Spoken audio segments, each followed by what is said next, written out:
What's up, everybody? Welcome back to another Wednesday night edition. Philly Bets here on Heat Ratio Sports.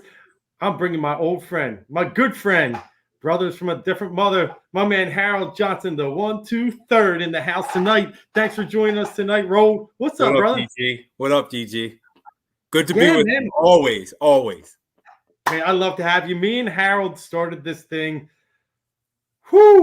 back in the 2000s. Long time ago. Little thing called In the Flow. We were sitting there in Washington Township under the Woodard Tower. What was our producer's name? He Al. was like, you know what? Al. Al. Al. He was the godfather. Al would hook us up, but we had some good talks, some good shows. We did this right. Oh, Little man. Go action too. Roll's got a lot of love with us, so I'm glad to have him tonight. Hey, Roll, we're going to start off, it's a Philly-centric show. We're going to start off with the week that was, and the Philadelphia Eagles played last Thursday night. Listen, I want to get your take on it because I'm being a little hard on the team.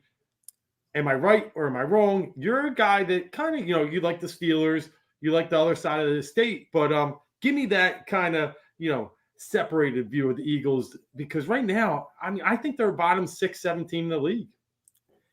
Bottom 6-7 team in the league, but what are you trying to get accomplished this year? I mean, you have to get Sirianni's feet wet. You basically have to get Hurts' feet wet. I know we talk personally how you believe he might not be an NFL quarterback, but I'm saying, hey, it's just 10 starts. His numbers stack up favorably with Carson. He was awful throwing the ball Thursday, atrocious. But going down 28-7, we were talking behind the scenes. It's over. It's garbage time. He showed some moxie, got the touchdown to Ertz, ran 2 touchdowns, and got him back in the game in non-garbage time. There was still more than 5 minutes left, and they had a shot to steal it. Can he play in this league? Yeah, but like I said, what are you trying to get accomplished? Is he going to be a real quarterback? So, are you trying to have a perennial Pro Bowler? Will he be that guy? Probably not. Is he a guy that could scare defenses and defensive coordinators on a week-to-week basis because he does have a strong, if erratic arm, and obviously what he can get done with his legs? Yes. I mean, it's only 10 starts. I'm saying I like to give him 16 or now, I guess, 17 starts to really say, hey, it would be different if I thought the Eagles would catch the Cowboys. Maybe you would go to Gardner Minshew. But this year, I think it's just you got to give him the reins, and it's going to look ugly like it looked Thursday sometimes. Yeah. All right. Here's my realistic expectations. The NFC East is atrocious, and they can win 8 games. Like, I just think they could win 8 games. Now, are they going to beat the Bucs? Are they going to beat the Chiefs? No, they're not. And I get it. To be competitive is all I'm asking in those games, and that wasn't really competitive. That's all garbage time. Gave up a lot of plays out there. So I was frustrated, but I do know in the right circumstance, right situation, Jalen Hurts will put up his yards, put up his touchdowns, and maybe even lead this team to win like he did against Carolina and Atlanta. And I never thought that. I think Brady was just like, 5 minutes left. All right, kid, we're done playing. I'm just going to go down against your terrible defense, and you're never seeing the ball again. And rightfully so. I mean, I don't think Brady played a great game. But, You brought up a great point. For the Eagles, their defensive line is hellacious, but they didn't pressure Brady that much, and he threw a lot. Kept him under 300 yards, under 3 touchdowns, and basically kept you guys afloat. So, the defense was – I know you said it's bad, but, I mean, Brady had his chances, and he didn't, carve you up like that until it counted, and then he kept the ball away from you at the end. Yeah, I think I think Gannon's scheme is a little, it leaves a lot to be desired, the defensive coordinator, but I realize he's playing with a deck half stacked. He's got the front line, like you said, and everything else behind it. He's just got to find a way to Band-Aid this and keep the games close for his offense. And in that case, he kind of did against Tampa. He did. I'll give him that. They came away with an interception too, but the result is a loss, 2-4. But at this point, this is where the schedule starts to turn. And we head out to Vegas this week against the Las Vegas Raiders in the – what is that? The Death Star? I mean, it's wild that brand new beautiful stadium out there. Yeah, and I'm telling you, we looked at this game when it first came out back in April or May. and said, "Hey, it would be awesome to go to You Vegas." go. Damn, son, those tickets were $700 a pop at that time. No So I'll thanks. be watching. Yeah, I'll be watching that from my house. And Not royal in. yeah, MRI could have a little piece of my money too, but not Vegas. Yeah. But realistically, let's look at it. The Raiders opened up at 3.5. They've been bet down to 3 at this point. Well, really, the Eagles have bet that line down to 3. I think there's some sharp money coming on the Eagles. I think there's a couple ways to look at this. One, the Eagles kind of had a mini bye week, is what we're hearing. You know, when you play Thursday night, you get that extra weekend off. Let the body rest, get to see your opponent on Sunday, and really start to prep and plan. I do think that is somewhat of an advantage. And then secondly, the Raiders are coming off, I'll call it an emotional week. Huge emotional win. Yeah. Yeah, an emotional win versus Denver, a division opponent, right? So I think there might be some value in the Eagles this game. And I'm just curious, when you look at this game, what do you see, and what do you see are the keys to this game? You said it. You would think a 4-2 Raiders team coming off that big divisional win.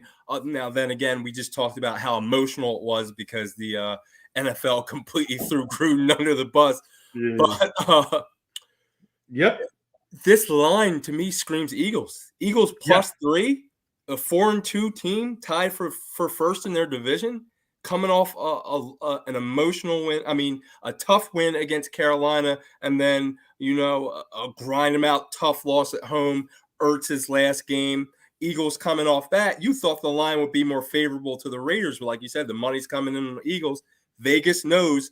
The guys out there know, and this line to me, Eagles plus 3 screams, this is going to be a close game. Yeah, I'm with you on this one. I really believe that too. And in my heart of hearts, team traveling west, I mean, the Eagles tend to play pretty well when they go out there. They've won recent games on the West Coast. Obviously, the big year when they beat the Rams out there when Carson got hurt. They also beat the Chargers that year. They did struggle. They always struggle in Seattle, but I'd say tend to fly west. I think they actually play pretty good. And I think if those East Coast teams get a little extra sleep in there, wake up, get ready to roll. Their buys are in a different tempo. And the Eagles are going to be playing that dog mentality. Their 2 wins this year are both road wins. Yeah. Both road wins when they were favored or underdogs by 4 or less. So I do like the Eagles this week. I'm with you. I know that line kind of screams, public bettors out there will absolutely, I think, jump all over the Raiders. Just be like 4-2 versus 2-4. Oh, this one's easy. Yeah. But in the sense, I think the Eagles have a good chance of being able to move the ball efficiently against the Raiders. They have some decent cornerbacks, but does that matter when your quarterback can't throw it outside the hashes? Probably not, right? I mean, they're going to play tight against the line of scrimmage, and I think the Eagles are going to be able to mix in some plays here. Goddard's back off the IR. He had the COVID issues. And I just think they're going to be effective moving the ball. The key will be Derek Carr is very good at the long ball this year. And are they going to be able to put Slay on? Yeah, put Slay on Ruggs, and then we'll see on the other side Braylon Edwards, but Darren Waller. Eagles have terrible, terrible linebackers. I mean, heavy metal in the middle. Singleton thinks. Been that way for years. It seems like now. I can't. I mean, we could go back to Trotter maybe, but it's been a while. That's going to be the key to this game. I think the Eagles can neutralize a little bit in the receivers. But I worry. I think Waller's going to be, I think, targeted 12, 13 times. And if they keep him under 100, they win. If they don't, I think they lose this game. Well, it was one of the Bosas who said if you put pressure on Derek Carr, he'll crack, right? Yes. He was mad. Yeah, he got salty about that. And the Eagles have the personnel even with a weak linebacking core to put pressure on Carr, and that is the game, the blueprint to keep the Eagles in the game and maybe steal one out there. Yeah, I'm with you. And if you talk about that matchup, I mean, the Raiders have a very soft, porous offensive line. Their first-round pick, a surprising first-round pick, Alex Leatherwood. I think he leads the league in penalties. He's been a mess so far. They took a major reach on that. And I think that's an area that you absolutely have to exploit. I think Josh Sweat has to have a big game. And, I mean, the guys in the middle have been fantastic. I think you'll get that effort from the defensive line. And, again, can you just stop that machine? Waller's amazing, right? Yeah, He is. I mean, well, and if you get targeted 21 times a game, I mean, your numbers are going to be but he is. It seems like 2 or 3 years ago, I don't want to say he came out of nowhere, but he wasn't being talked about with Kelsey and Kittle and all those guys. And then all of a sudden, he has an argument for best tight end in football. So, I mean, but he's amazing, like you said. Yeah. So, all right. This is what everyone's here for to listen. I'm going to side with the Eagles this week. I've been decent on their number this year. I will side. I just think the line smells it. I'm going to be scared of them in Detroit the following week. I'm telling you right now, I might be taking some early Detroit action if the Eagles fare well and actually win this game. But I do like them this week to go out there and really put up a good fight to stay within the 3. I think they got a viable shot to win, and I will take any prop on Darren Waller's catches. Right now I'm seeing 6, 5.5. I will take wherever it settles. I'm going to take over the number. Darren Waller, I think, like we said earlier, many targets, many catches versus terrible linebacking core. So, funny, I mean, just you said 6. The number 7 came to my mind for Waller catches. So it's funny you settled on 6. Yeah. So, I mean, and look, Jarwin lit us up. Kittle didn't get much. He only had 4, but right. I think that was a product of really. He's terrible, right? Terrible. So let me ask you this. We just broke down the Eagles, and you're my man, 50 grand. You got a big pulse on a different team in the West Coast or the West part of the state. Are the Steelers done? I mean, talk to I know we're a Philly show, but, we got some Steelers followers. I mean, they had a big win. I don't know what you can think. Like the Seattle, they dominate. They get in the halftime 14-0, and then Alex Collins goes nuts on them, and they have to squeeze out a win, right? He tends to go nuts on the Steelers, though. He sees those jerseys and he just runs. Why?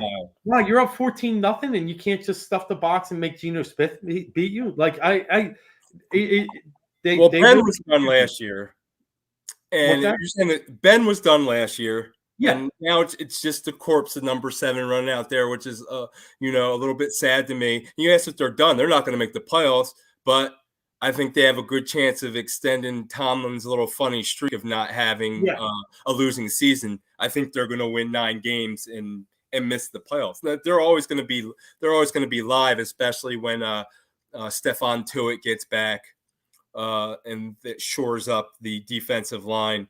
But they're not making the playoffs. And Ben's going to continue to look very average, bottom 10 quarterback, obviously these days.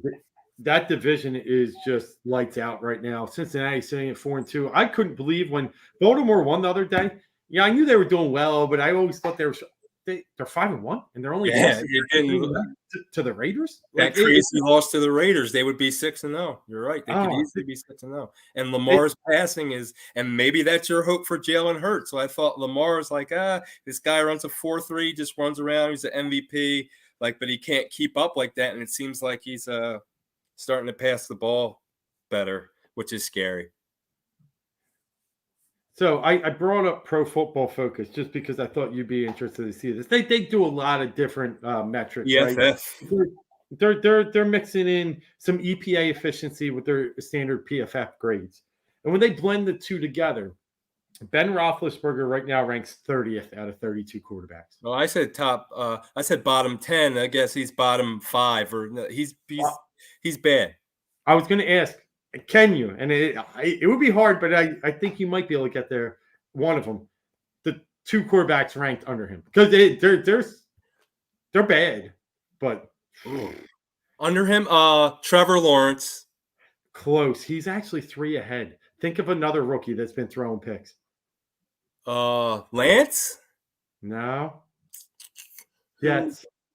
Oh, that Wilson is well, the Jets are cursed. Yeah, and I'll give you the other one. I'll give you a hint. He was traded this offseason to a team, and he wasn't none too pleased about it.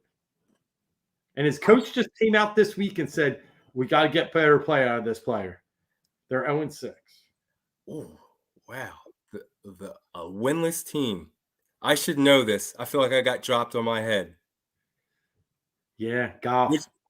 Oh, God. They've had some of the worst losses. That loss against Baltimore. And we said Baltimore could have been 6-0. I guess 5-1 is legit because, come on, that field goal against the Lions. They're playing Jared Goff. But to Bless that guy. say that Ben Roethlisberger has sunk that low to only have Jared Goff and a rookie who got I'm actually slightly high on Zach Wilson. I hear me I out on this. loved him coming out of BYU. I think the kid plays with heart. Yeah. I think he's got a good mind, a good leader, and I think he's got a cannon. I think he's in a terrible situation. Like I you was about to said, say, can he overcome that franchise? I don't know about that part, but to think that Roethlisberger is only better than a rookie that's throwing tons of picks and Goff, who's just on the worst team in the NFL, because that's a little bit of his problem too, right? He's got nobody to throw. Amon-Ra St. Brown, Right. Cephas, Hawkinson. And it Hurts isn't doing too much better either. He's actually 19th on this list. So I'll take 19 over 30, but it's just we knew last year. I mean, Ben's numbers looked actually really good as far as touchdown interception ratio, but now this year they're showing he's got what 3 more touchdowns and interceptions or 2. He's just and he can't move out there. Maybe you need to start up with the avocado ice cream and actually work it out. I like it like right there from a Steelers insider, not a homer.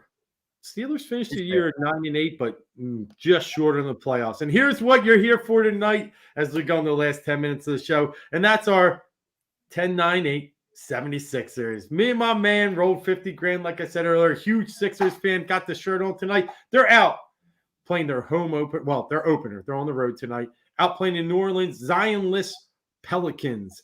But the Sixers are Benless. And I want to get into the Ben drama first with you, Harold. This guy, the rumors, not rumors, but the true news came out.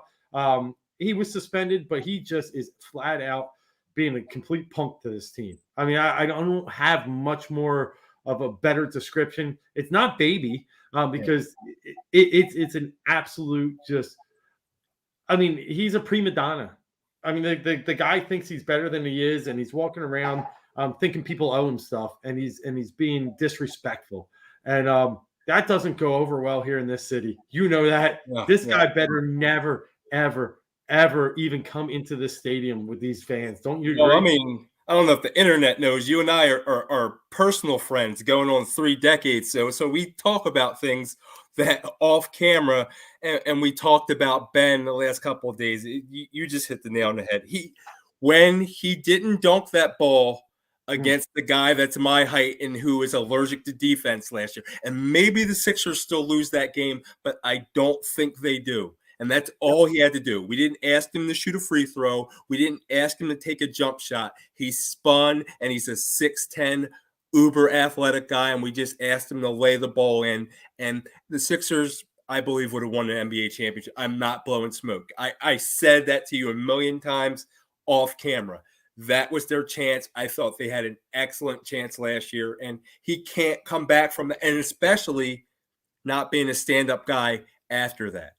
Yeah. Trying to pin it on Doc when he was asked if he's a championship point guard, and in the moment, right after a crushing loss, he said, I don't know. He didn't laugh. He didn't say that's ridiculous. Of course he's not a championship point guard. He said, I don't know. Now Joel threw him under the bus a little bit. Tiny little bit, but it was a emotional loss. It was, and it was. I mean, you're right. He did. There's no doubt he did, and there's no doubt maybe Doc in a way did. But were they right? Of course they were right. But you don't react like this, and you should know how long has Ben been in the city. He should have known with these fans, and that's what he's going to try to blame his jump shot woes on. Is I heard Rich Paul and Clutch talk about how the Sixers maybe didn't take care of him and treated him more harshly than most number 1 overall picks and expected too much of him coming out of the box. Well, hey, we talked about this when we were on doing this every week. Joel was always better than him, and while he was picked number 3, he had a higher ceiling, and it was always his team. I know some people said like, oh, Ben, and they got enamored with the Magic Johnson and the LeBron James comparisons, but Joel is a phenom, best center in the league. I don't want to hear about Jokic. Joel is it. And you're right. And Joel shields Ben. Well, Look, there's differences. The reason the players rise to the top and become all-time greats or even best at their position are because, most of these guys have skill levels that are separated by a sheet of paper. It's razor thin for Razor. most part.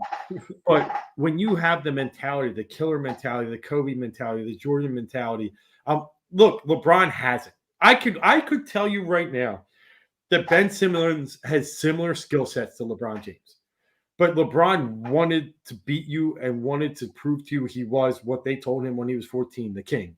And Right. he wanted to get better. And he's always got this chip on his shoulder, this weird, like, reverse psychology, negative, like, but it fuels him. Right. Nothing fuels Ben. And when you say that Joel, they're very similar, but Joel's better, it's because Joel has always had that, right? Yeah. He's always had that, like, He wants to whip your ass. he does. He I mean, wants to whip your ass.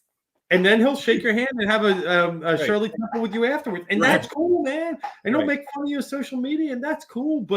And he'll be your boy. But when we're on the court, he He is not going to be your boy. To whip your head. And I love it. And Yeah. and that's what Ben doesn't have. And let's be honest, you can't buy that, right? You can't coach that. You can't. It doesn't. It's in you. It's never going to be in Ben. This So- word feels like it's in the ether for our society, for the negative nature of our society is Ben is entitled. And that's what he's always seemed like. You watch do. that documentary of him coming out of LSU, and he just seemed like very, Yep. I have it. Do I even have to do anything?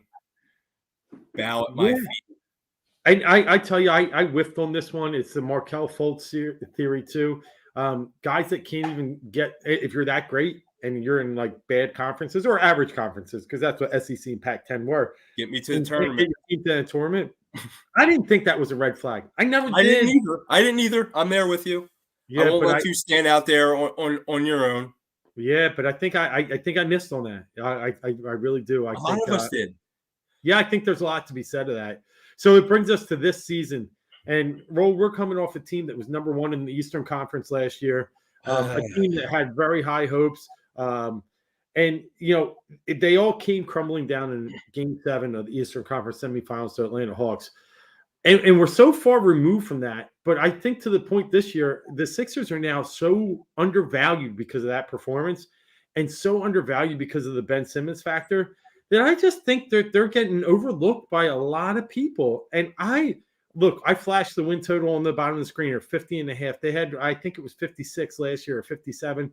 I think they're a team that can even be better than they were last year. Maybe not totally from the number one seed perspective, but I just think this team, as long as they can get that sour attitude out of there, turn the leaf, and really just like Joe can expand his game without that clogging of the center, right? Yep. He can have his four pure shooters on the floor at a time. I think, as long as he stays healthy, I think the Sixers are, again, a 1 or 2 seed in the Eastern Conference. I want to get your take and your thoughts on this. Do they gel against Ben? Does the team come together as a more complete team because Ben is there? Yeah. Ben is there lurking in the background. Do they become more cohesive, closer together, and say, hey, he doesn't want to fight with us. We're going to go get it on our own. It's possible, right? I really do. I agree. And look, we got Molly Dalton checking in. Good, screw Ben. Yeah, you're right. Keep him away. I don't want him near. Like, I don't even want him in Philadelphia right now, right? I get why he's here. He's trying to collect some money, but let's get him out. Let's keep him away. But see, now, then that's what I was going to bring up. You said undervalued. He's still undervalued. He's very young. He's a perennial all-star now, all-defensive team. I can't give him up for 30 cents on the dollar. We talk about this all the time. I think they should still push for Dame Lillard. I think one for one, you would actually think if Ben wasn't such a cancer, a 25-year-old 6'10" point guard for a 31-year-old 6'2" shooting guard, we shouldn't have to give anything up for that. Now, are we going to get that trade knowing how he tanked his value? No. But if you looked at it in a vacuum, if he didn't act like that, if he would shoot a couple jump shots, that would be a great trade for Portland. It'd be a better trade for the Sixers. I agree. It just ain't happening. And no, it's not. It's not. It's and not. you know, as much as like we were Barkley fans, and you know, eventually he did go, and it was too late, right? Oh, they got him for 25 cents on the dollar. Sixers got an awful return. Right. And it happened with AI too. I'm gonna tell you. And it's gonna happen in Portland with Dame Lillard. When you're a absolute icon, maybe one of the best that's ever played in that for that team, they're not gonna be able to train him at the right time. They're not. They should. You're 100% right. If they're smart enough, look, they stink. They are never. They're not going to win anything with him. Is my point. You're right. Yeah, they can't win with him. They haven't been able to win with him the last 6 years. They're not going to win with him at 33 or age or 32. It's just not. And they added nothing to that team. They lost Carmelo Anthony. They're a team that's just. But he would help the Sixers right now. They need to get out of their head. They won't. And I'm a man. While I'm mad at them, I'm going to tell you right now, I would take CJ McCollum for Ben straight up because I think it improves this team. I would. It does. It does improve the team, but they got to throw in a 1 and a 2 or a 1 and like Nasir Little or something like that. LRB. I'd even take their first round pick last year. Right. Right. As long as we're not touching Maxey and Tybal, I'm good. But the other team I'm pissed at is the Kings. I mean, the Kings are a team that's another team that's completely lost. The Aaron Fox. Oh, I would have took him in 2 seconds. Simple, right? Would have took him in 2 seconds. It's a simple move for them. They have kind of a, I don't want to call it a De'Aaron Fox light, but they have Tyrese Halliburton, who's a very similar, fast, very good ball handler. You know, both have quirky shots. Ben would really kind of mix that up, but I mean, they're good. I mean, Marvin Bagley came out yesterday. He's being benched, and the Kings are completely lost and will lose forever. But you know, back to the Sixers thoughts, and I'm really with you here, and I'm feeling your point about. Do they actually rally around this negative momentum or negative energy and create their own positive energy? And I think they do. I am very, very bullish on the Sixers this year. I think they win over the 50.5 win total. I took some action on it. I feel like they're right now. I would take the Brooklyn Nets as the number 1 team in the East, and I would take the Sixers as number 2. I know that's crazy talk when you sit there and say Milwaukee won the NBA title. Miami's an up and coming. And look. Miami, I'm still not sold on from they can compete with the top 3 only because it's like 5 players and nothing else. Like they got Lowry, Adebayo, you know, Jimmy buckets, Hero. Well, until we get CJ McCollum here, Toby, are you going to step up and give us a little more? I think he will, man. You're going to give us a little more? Shake, need you. Isaiah Joe, who I was big on last year, we come and show something. We need you. He looked great in the preseason, and he got some early run in this game too. I think he's going to be definitely a rotational piece. And Maxey, I mean, Tyrese. Although Clutch is trying to get him out of here on the Ben Simmons Express too. Yeah, no, we can't get him. That's just them playing games. Andre Drummond, are you going to come up big when Joel misses his games? Can you give us 65% of what Joel gives us when he's out? 70% of what he gives us. We need you. Now, do you think, for me, I actually think Drummond's a better piece than Dwight Howard. I like Dwight Howard's cheerleading personality, but he was absolute danger when he got on the court. He was fine on the bench cheering and giving the team credit, but when he got on the court, it was immediate 3 fouls and probably a technical coming. He was just danger. And Drummond actually has a higher offensive rebound percentage than Dwight. And I just think he's a kind of a better finisher. Now, I just don't know teammate-wise how good his fit is. But, we'll see. I like the Drummond move.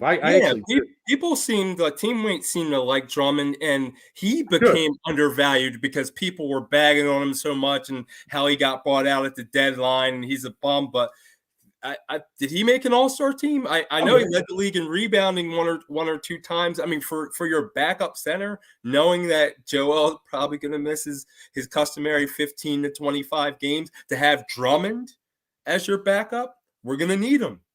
We want to get those 51 wins. Need them. I agree. All right, so let me ask you this. I'm already putting them out there as the number 2 seed in the East.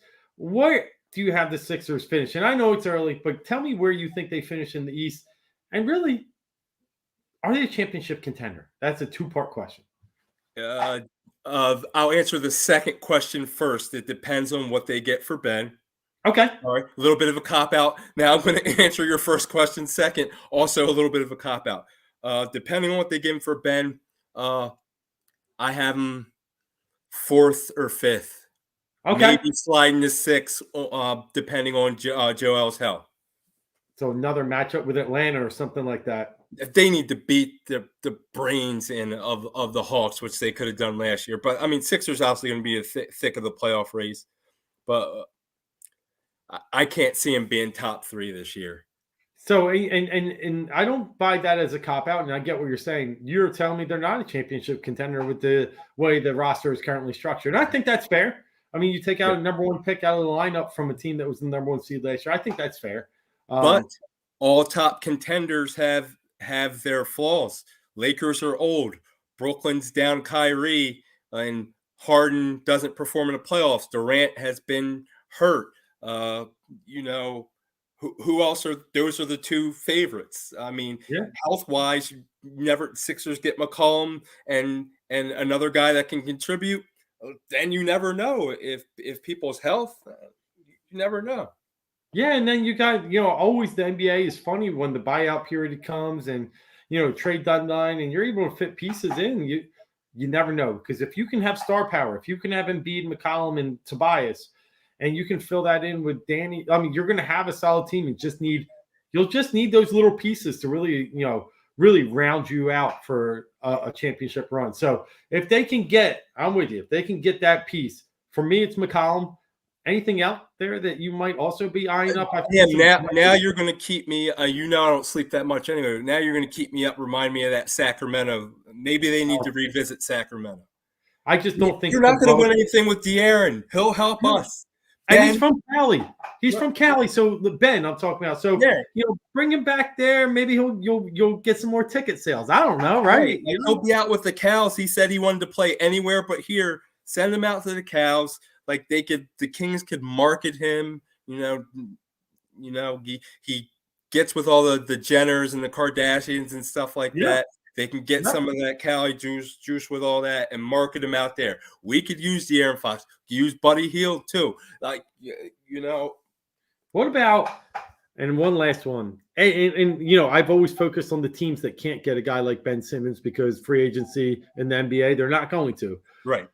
Indiana, would you even entertain a Malcolm Brogdon, Karis LeVert, and someone else package? You could do worse. I mean, you like on paper, you look at it and you're like, you kind of give it the stink face, like, oh, come on. My man's calling you Mark tonight. You're looking good, old Roy O. We had to sub him in. Mark was a little under the weather tonight. Yeah, but you could do worse than Malcolm Brogdon and Basta Gully. Man, that's old school. I will give him this. He's asking about the Raiders game. I do like the Eagles in that game, and I also like Darren Waller in his catch prop. So I do think he's going to be, targeted very often by Derek Carr in this game. We've seen Waller get up to 19, 20 targets in a game. I think the Eagles have the right linebacking core for that to show up again. So I am leaning. I know we talked about it online and Royal on Twitter. I am leaning. I think this is a very good spot for the Eagles. So, but yeah. Waller will get the ball. Back to that point about Indiana, Brogdon, maybe. Like Karis LeVert put the ball in the basket. You could do worse. That would be like 60 cents on the dollar, 55 cents. I'm like, that's okay. No doubt. All right, brother. It was great having you. That pretty much wrapped up a solid half hour here on Philly Bets.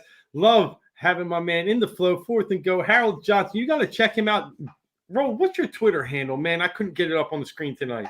I don't even remember. Yeah,